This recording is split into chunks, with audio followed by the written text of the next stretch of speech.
আসসালামু আলাইকুম। সুপ্রিয় ধর্মতত্ত্ব ভর্তি ইচ্ছুক শিক্ষার্থীরা, আশা করি সকলেই ভালো আছো, সুস্থ আছো। আলহামদুলিল্লাহ, আমিও আল্লাহর অশেষ রহমতে ভালো আছি, সুস্থ আছি। আজকে আমি গুরুত্বপূর্ণ কিছু এমসিকিউ করব, যেগুলো আমি বাছাই করেছি কোরআন থেকে, হাদিস থেকে এবং সাধারণ জ্ঞান থেকে কিছু এমসিকিউ, যেগুলা আসার মতো এবং কি এগুলা আমাদের জন্য খুবই দরকার। আর আমি ওয়ার্ডে নেওয়ার কারণে আরবিগুলাকে আপাতত রেখে দিয়েছি। আর এখানে অধিকাংশ বাংলা প্রশ্নগুলাই বেশি থাকবে। বেশিরে ১০০টা প্রশ্ন, এর মধ্যে থেকে অনেক কিছু জানতে পারবেন। আর আপনাদের যদি কারো প্রয়োজন হয় আমার কাছ থেকে ডকুমেন্টস ফাইলগুলো নিতে পারেন। এজন্য আপনারা ফেসবুক পেজ এবং গ্রুপে আপনারা যুক্ত হয়ে থাকেন। আমি চেষ্টা করব আমার কমেন্ট বক্সে এবং ডেসক্রিপশনে ফেসবুক পেজের লিঙ্কটা দিয়ে দেওয়ার জন্য। প্রথম প্রশ্ন, কোন দুটি সূরা তাদের তেলাওয়াতকারীদের সপক্ষে প্রভুর সাথে বাদানুবাদে লিপ্ত হবে? সূরা বাকারা ও আল ইমরান। এই দুটো সূরা খুবই ইম্পর্টেন্ট ধর্মতত্ত্ব ভর্তি পরীক্ষার জন্য। এই দুটো থেকে অনেক আয়াত, দুইটা সম্পর্কে অনেক তথ্যগুলা বেশি থাকে, যেহেতু দাখিল আলিমে এই দুইটা সূরা আছে। কোরআনের সবচেয়ে মহত্বপূর্ণ সূরা কোনটি? সূরা ফাতিহা। এখন সূরা ফাতিহার অপর নাম কি? উম্মুল কিতাব, ফাতিহাতুল কিতাব, উম্মুল কোরআন। এছাড়াও সূরা ফাতিহার আরো অনেকগুলো নাম রয়েছে, কোরআনের মুখপাত্র, আরো অনেক কিছু রয়েছে। এগুলো আপনারা অবশ্যই মনে রাখবেন। কোরআনের কোন সূরার প্রথম 10টি আয়াত মুখস্থ করলে দাজ্জালের ফিতনা থেকে মুক্তি পাওয়া যায়? এটা হলো সূরা কাহাফ। আপনারা জানেন যে প্রতি শুক্রবার সূরা কাহাফ পড়লে, এটা হাদিস আছে যে দাজ্জালের ফিতনা থেকে মুক্তি পাওয়া যায়। এবং কি প্রথম 10টি আয়াত যদি আপনি মুখস্থ করেন, তাহলেও আপনি দাজ্জালের ফিতনা থেকে মুক্তি পাবেন। কোন দোয়া পাঠ করলে জান্নাতের 8টি দরজা খুলে দেওয়া হয়? অজুর দোয়া। পৃথিবী ও তার মধ্যে যা কিছু আছে সবার চেয়ে উত্তম কোনটি? ফজরের 2 রাকাত সুন্নত। এগুলা কিন্তু হাদিস থেকে কোট করা হয়েছে। আদম আলাইহিস সালাম কোন দিন জান্নাত থেকে বের করে দেওয়া হয়েছিল? আহ, এখানে প্রশ্নটা একটু ভুল হয়ে গেছে, যে আসলে তাকে জান্নাত থেকে বের করে দেওয়া হয়নি। আসলে আল্লাহ পাক তো তাকে সৃষ্টি করেছিলেন পৃথিবীর জন্য, যে ইন্নী জাইলুন ফিল আরদি খলিফা। আমি পৃথিবীতে কি করতে চাই? খলিফা প্রেরণ করতে চাই। আরদে ফিল আরদি, জমিনে খলিফা প্রেরণ করতে চাই। এটা কিন্তু ফেরেশতাদের আদম আলাইহিস সালামের সৃষ্টির আগেই বলেছিলেন। কিন্তু তিনি একটা শিক্ষা দেওয়ার জন্য একটা ঘটনা ঘটাইলেন, শয়তানকে দিয়ে আল্লাহর নির্দেশ অমান্য করাইলেন, যাতে আদম আলাইহিস সালাম এসে তওবা করার সুযোগ পায়, আমাদের জন্য একটা শিক্ষা থাকে যে মানুষ মাত্রই ভুল, মানুষ মাত্রই ভুলে যাওয়া, কিন্তু আল্লাহ পাক ক্ষমাশীল, পরম করুণাময়। তাই আদম আলাইহিস সালাম পৃথিবীতে এসেছিলেন শুক্রবারে, রমজানের সিয়ামের পর। সর্বোত্তম সিয়াম কোনটি? সর্বোত্তম সিয়াম হলো আশুরার সিয়াম। এছাড়াও আপনার প্রতি মাসে আইয়ামে বীজের তিনটা, 13, 14, 15, এই 3 তারিখে রোজা রাখার ব্যাপারে আলাদা ফজিলত আছে। আর এই যে এখন শাওয়াল মাস চলছে রমজানের পরে, এই রমজানের পরে শাওয়াল মাসে যদি 6টা রোজা কেউ রাখে, রমজানের 30টা রোজা রাখার পরে, তাহলে তার 1 বছরের রোজা রাখার সওয়াব হবে। এটাও হাদিসে এসেছে। তো আমি আলোচনা করে যাচ্ছি ইনফরমাল। প্রশ্ন কিভাবে আসবে এই আলোচনাগুলোর মধ্যে থেকে আপনাদের একটু মাথা খাটিয়ে সেগুলো উত্তর দিতে হবে। ইহুদি খ্রিস্টানদের সাথে মুসলমানদের সিয়ামের পার্থক্য কি? সাহারি করা। ইহুদিরা সাহারি করে না, আমরা সাহারি করি। আরেকটা পার্থক্য আছে, সেটা হলো তারা দেরিতে ইফতার করে, আমরা দ্রুত ইফতার করব। আরাফার সিয়ামের ফজিলত কি? আরাফার সিয়ামের ফজিলত হলো, রাসূল সাল্লাল্লাহু আলাইহি সাল্লাম 3টি কাজের ওসিয়ত করেছেন। তোর মধ্যে একটি হলো নিদ্রার পূর্বে বিতর সালাত, যে নিদ্রার পূর্বেই বিতর সালাত। রাসূলুল্লাহ সাল্লাল্লাহু আলাইহি সাল্লামের উপর প্রথম ওহী নাজিল করা হয়েছিল কোন দিন? সোমবার। আল্লাহ কোন দিন সবচেয়ে বেশি জাহান্নামীকে ক্ষমা করেন? আরাফার দিন। রাতের অন্ধকারে মসজিদে যাতায়াতকারীদের কিসের সুসংবাদ দেওয়া হয়েছে? পরিপূর্ণ জ্যোতি। নিম্নের কোন ইবাদতের ফজিলত জানা থাকলে মানুষ তাতে অংশগ্রহণের জন্য প্রয়োজনে লটারি করত? আজান দেওয়া এবং মসজিদে প্রথম কাতারে সালাত আদায়।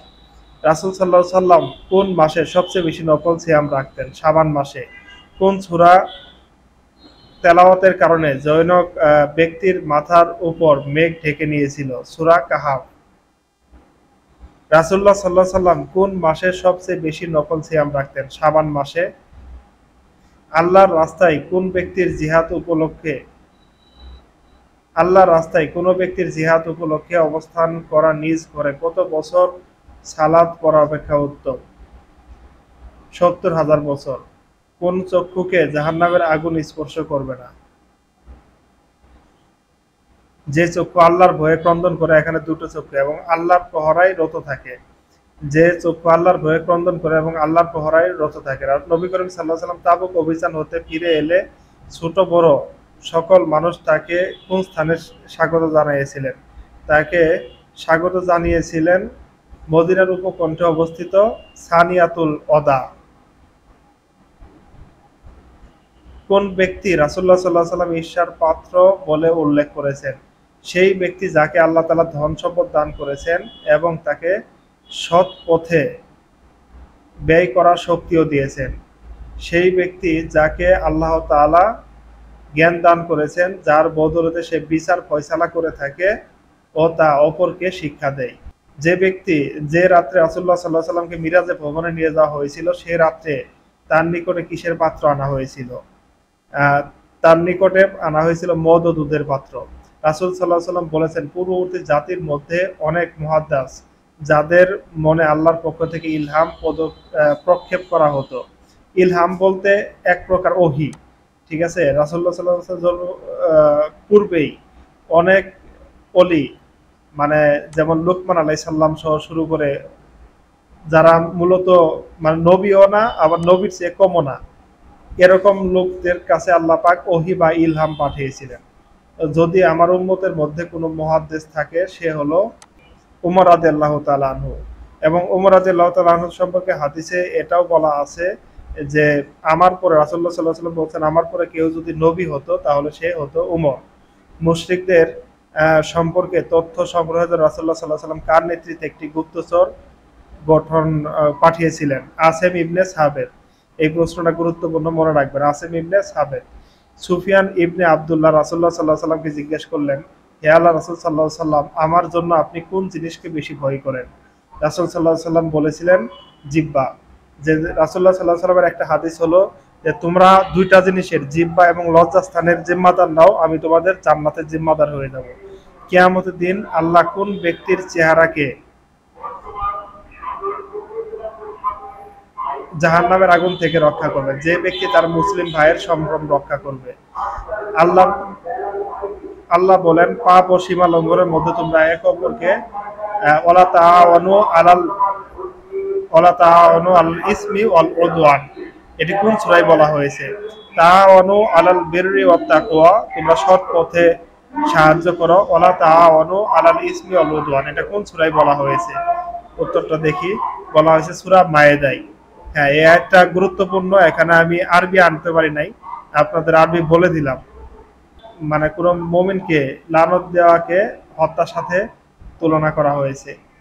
প্রকৃত মুসলিমকে মান সালিম আল মুসলিমও, হাদিসটা হলো যে আল মুসলিমু মান সালিম আল মুসলিমু মিল লিসানি ওয়েদি, এরকম হাদিসটা আমার সঠিক মনে নাই। যে মান সালিম আল মুসলিমু, যে যে ব্যক্তির হাত এবং মুখ থেকে অপর মুসলমান নিরাপদে থাকে, তা সে হলো কি প্রকৃত মুসলমান। প্রত্যেক সোম ও বৃহস্পতিবার সকলকে শিরকমুক্ত ব্যক্তিকে ক্ষমা করা হলেও কোন ব্যক্তিকে ক্ষমা করা হয় না? যার সাথে তার মুসলিম ভাইয়ের শত্রুতা থাকে। কোন কাজটি একটি মানুষের মন্দ হওয়ার জন্য যথেষ্ট? সেটি হলো যে কোনো মুসলমান ভাইকে তুচ্ছ ভাবা। অহংকারের নিদর্শন কি? সত্যকে প্রত্যাখ্যান করা ও মানুষকে তুচ্ছ জ্ঞান করা। কোন মুসলমান ভাইকে, এটা তো বললাম, কোন দুটি দোষকে কাফেরদের আচরণের সাথে তুলনা করা হয়েছে? বংশে খোঁটা দেওয়া এবং মৃত ব্যক্তির জন্য মাতম করা। রাসূলুল্লাহ সাল্লাল্লাহু আলাইহি ওয়াসাল্লাম বলেছেন, যে ব্যক্তি, সে ব্যক্তি আমাদের দলভুক্ত নয়। কে? এটাতে অবশ্যই অপশন থাকবে যে কারো স্ত্রী অথবা কারো ভৃত্যকে প্ররোচনা দ্বারা নষ্ট করে, সে আমাদের। এছাড়াও মান গসা ফালাইসা মিন্না, যে প্রতারণা করে সে আমাদের দলভুক্ত নয়। এরকম অনেকগুলো হাদিস রয়েছে দলভুক্ত নয়। কয়টি স্বভাব কারো মধ্যে থাকলে রাসূলুল্লাহ সাল্লাল্লাহু আলাইহি ওয়াসাল্লাম তাকে খাঁটি মুনাফিক হিসেবে? 4টি স্বভাব, আবার 3টিও আছে। যে 3টি আর 4টি, এখানে 2টা অপশনই থাকতে পারে। এই প্রশ্নটা বিগত সালে বারবার এসেছে। কোন ধরনের ব্যক্তিদের জন্য একটি করে বিশেষ পতাকা নির্দিষ্ট করা হবে? বিশ্বাসঘাতকতাকারী বা মুনাফিক। কিয়ামতের দিন কোন প্রকার লোকের প্রতিবাদী স্বয়ং আল্লাহ নিজেই হবেন? এখন এখানে এত বড় প্রশ্ন এটা আসবে না, আপনারা দেখে নিন। কোন কাজটি রাসূলুল্লাহ সাল্লাল্লাহু আলাইহি সাল্লাম হিজরত করার সমতুল্য উল্লেখ করেছেন? ফিতনা ফাসাদের সময় ইবাদত বন্দেগী করা। কোন কোন ক্ষেত্রে উদারতা প্রকাশ করলে তাদের প্রতি আল্লাহ দয়ার কথা উল্লেখ করেছেন? ক্রয় ও বিক্রয়ের ক্ষেত্রে, পাওনা তলব করার ক্ষেত্রে। এগুলা কিন্তু হাদিসের থেকে নেওয়া হয়েছে। তো এখন হাদিসে হয়তো বা এভাবে আসবে না, আর এত বড় হাদিস আসার সম্ভাবনাও নাই। কোন ব্যক্তিকে আল্লাহ পাক কিয়ামতের দিনের অস্থিরতা ও বিপদ থেকে নিষ্কৃতি দিবেন? যে ঋণ পরিশোধে অসমর্থ, গ্রহীতাকে অবকাশ দান করে তার ঋণ মওকুফ করে দেয়। যে আল্লাহর জিকির করে আর যে জিকির করে না, উভয়ের উদাহরণ কিসের মতো? মৃত ও জীবন্ত মানুষের মতো। এটা গুরুত্বপূর্ণ। মুফাররিদ বলতে কাদেরকে বোঝানো হয়েছে? অধিক মাত্রায় আল্লাহকে স্মরণকারী নরনারী। আল্লাহ তাআলা কোন ব্যক্তির রক্ষণাবেক্ষণের দায়ভার গ্রহণ করেন? যে ব্যক্তি আল্লাহর রাস্তায় জিহাদে বের হয়, আল্লাহর পথে একদিন সীমান্ত পাহারা দেয়, অন্যত্র কতদিন পাহারা দেওয়া অপেক্ষা উত্তম? 1000 দিন।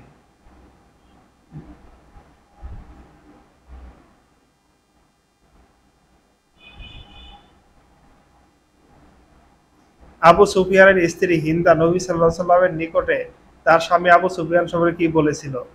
বলেছিল তিনি কৃপণ মানুষ। এটাও গুরুত্বপূর্ণ। গায়রুল্লাহর নামে কসম করা কি? শিরক ও কুফরি। আল্লাহ ছাড়া অন্য কারোর নামে কসম করা শিরক কুফরি। আর কসমের শব্দ কয়টা? অল্লাহি, বিল্লাহি, তাল্লাহি। যে আল্লাহর নামে 3টা পর্যন্ত কসম করা যায়। একজন মুসলিম অপর মুসলিমকে সর্বোচ্চ কত দিন কথাবার্তা বন্ধ থাকতে পারে? 3 দিন। শয়তান আরব উপদ্বীপে মুসলমানদের উপর কোন কাজে সফল হবে? উস্কানি দিয়ে দ্বন্দ্ব কলহ সৃষ্টি করতে।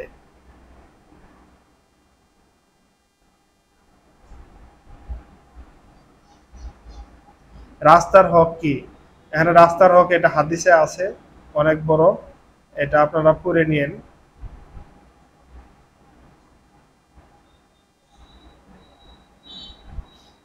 আল্লাহ রাসূল সাল্লাল্লাহু আলাইহি সাল্লাম কাদেরকে অভিশাপ দিয়েছেন? আল্লাহ রাসূল সাল্লাল্লাহু আলাইহি সাল্লাম অভিশাপ দিয়েছেন পুরুষের বেশ ধারণকারী মহিলা আর নারীর বেশ ধারণকারী পুরুষ, যেটা বর্তমান সময়ে খুব বেড়ে গেছে। এই বিষয়ে হাদিসটা আপনারা মনে রাখবেন। বিশেষ করে রূপান্তর বা ট্রান্সজেন্ডার, এরপরে সমকামিতা, এগুলা সমাজে খুব প্রভাব ফেলতেছে। বিশেষ করে পুরুষরা নারী হতে চাচ্ছে, নারীরা পুরুষ হতে চাচ্ছে।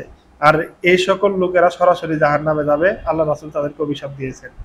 কোন ধরনের চুল কাটানো নিষিদ্ধ? কিছু চুল ছেড়ে দেওয়া এবং কিছু চুল কামানো। কোন নারীর কোন নারীরা অভিশপ্ত? যারা দেহে উল্কি করে, উল্কি মানে যে টেটু, ভ্রু প্লাক করে, দাঁতের মাঝে ফাঁক করে, বা দাঁত আহ, কেটে কেটে ফাঁক করে, আল্লাহ সৃষ্টি বিকৃতি করে। কোন কর্মটি কুফরিমূলক? এখানে অনেকগুলো অপশন ছিল, এর জন্য একটা হলো মৃতের জন্য মাতম করা। তারপরে আপনার ওই শিয়ারা যেটা করে, যে গণকের কাছে যায় তার কতদিন সালাত কবুল হয় না? 40 দিন। এটা সহিহ হাদিস দ্বারা প্রমাণিত। গণকের কাছে আপনি হাত দেখান বা ভবিষ্যৎ জানতে চান, তাহলে 40 দিন কি হবে না? আপনার সালাত কবুল হবে না। রোগ কি ছোঁয়াশে হয় না? না, এটা হাদিস অনুযায়ী হয় না। কিয়ামতের দিন কাদেরকে শাস্তির ঘোষণা দেওয়া হয়েছে? ছবি মূর্তি অঙ্কনকারী। মসজিদে হারানো জিনিস সন্ধানের জন্য ঘোষণা করা কি? নিষিদ্ধ। অনেকেই মসজিদে হারানো জিনিস ঘোষণা করে, সেগুলো নিষিদ্ধ। এরপরে কিয়ামতের দিন শাস্তি দেওয়া হবে ছবি মূর্তি অঙ্কনকারীকে। আমরা যাই আর একটু এইদিকে। বদর যুদ্ধে অংশগ্রহণকারীরা, এখান থেকে আরো কিছু প্রশ্ন এনেছিলাম গুরুত্বপূর্ণ। ইলিয়াস আলাইহিস সালামকে হত্যার চক্রান্ত করেছিল কে? আখিয়াবের স্ত্রী ইসবিল। ইলিয়াস আলাইহিস সালামের রাজধানী সামেরা ছেড়ে কোথায় গিয়েছিলেন? বনু ইসরাইলের অপর রাজ্য ইয়াহুদিয়াতে। তিনি সেখানে কাকে দাওয়াত দেন? তিনি সেখানে দাওয়াত দেন সম্রাট ইহুরামকে। দাওয়াত অমান্য করা ইহুরামের কি হয়েছিল? নবীর ভবিষ্যৎবাণী অনুযায়ী সে ধ্বংসপ্রাপ্ত হয়েছিল। ইলিয়াস আলাইহিস সালাম পুনরায় কোথায় দাওয়াত দিয়েছিলেন? ইসরাইলে। দ্বিতীয়বার তিনি কাকে দাওয়াত দিয়েছিলেন? আখিয়াব ও তার পুত্রকে। আখিয়াবের পুত্রের নাম কি? আখাজিয়া। এগুলা কিন্তু কোরআন থেকে নেওয়া হয়েছে। ইলিয়াস আলাই সাল্লামের কৌম কিভাবে ধ্বংস হয়েছিল? বৈদেশিক আক্রমণ ও মারাত্মক রোগ ব্যাধির দ্বারা। বাল দেবতার কথা কোরআনে উল্লেখ আছে সূরা সফফাত 125 নম্বর আয়াতে। এরপরে আহ, বাল শব্দটি মূলত কোন ভাষার শব্দ? সম্ভবত এটি হিব্রু ভাষার শব্দ। সে সময় ফিলিস্তিন অঞ্চলে ভাষা ছিল ইব্রানি বা হিব্রু। মুসা আলাই সাল্লাম এর সময় কোথায় বাল মূর্তির পূজা হতো? শাম অঞ্চলে। বা আলাবাক্কা বা আলাবাক্কা শব্দটি অপরিবর্তনীয় যৌগিক শব্দ। এটি আরবি দ্বিতীয় প্রশ্ন। বর্তমানে বা আলাবাক্কা নগরী কোথায় অবস্থিত? লেবাননে, যা বর্তমান একটি প্রসিদ্ধ শহর। এই প্রশ্নগুলো খুব গুরুত্বপূর্ণ, দেখি আমি শেষ করতে পারি কিনা, আমার একটু তাড়া আছে। মক্কায় কোন গোত্রের নেতা প্রথম মূর্তি এনেছিল? কোয়াজা গোত্রের নেতা। হোবল মূর্তি কোথা থেকে আনা হয়েছিল? সিরিয়া থেকে। কাবা গৃহে প্রথম স্থাপিত দেবমূর্তির নাম কি? প্রথম স্থাপিত দেবমূর্তির নাম হলো হবল। সর্বপ্রথম কে কাবা গৃহে মূর্তি স্থাপন করে? আমর বিন লুহাই। কাবা গৃহে মূলত কারা মূর্তি স্থাপন করত? ব্যবসায়ীরা বিভিন্ন সময়ে মূর্তি স্থাপন করত। রাসুল্লাহ সাল্লাহ সাল্লাম আবির্ভাবকালে কাবায় কতটি মূর্তি ছিল? 360টি। আশা করি এখানে অনেকটি গুরুত্বপূর্ণ প্রশ্ন আপনারা পেয়েছেন। যদি কারো কষ্ট লাগতে পারে, কারণ আমি অপশনগুলো দেই নাই, খারাপ লাগতে পারে, এজন্য দুঃখিত। আমার একটু সময় সংকটের কারণে আমি সবগুলা গুছাইতে পারি নাই। আপনারা পরবর্তী ক্লাসে পেয়ে যাবেন ইনশাল্লাহ। দোয়া করবেন আল্লাহ যেন ভালো রাখে, সুস্থ রাখে। আপনাদের জন্য দোয়া করি ভালোভাবে প্রস্তুতি নেন। আর কয়েকটা দিন আছে। কারা কারা সঠিকভাবে আবেদন করেছেন এবং কিভাবে প্রস্তুতি নিয়েছেন অবশ্যই কমেন্টে জানাতে পারেন। কোনো সমস্যা হলে ফেসবুকে মেসেজ দেবেন। ধন্যবাদ। আসসালামু আলাইকুম রহমতুল্লাহ।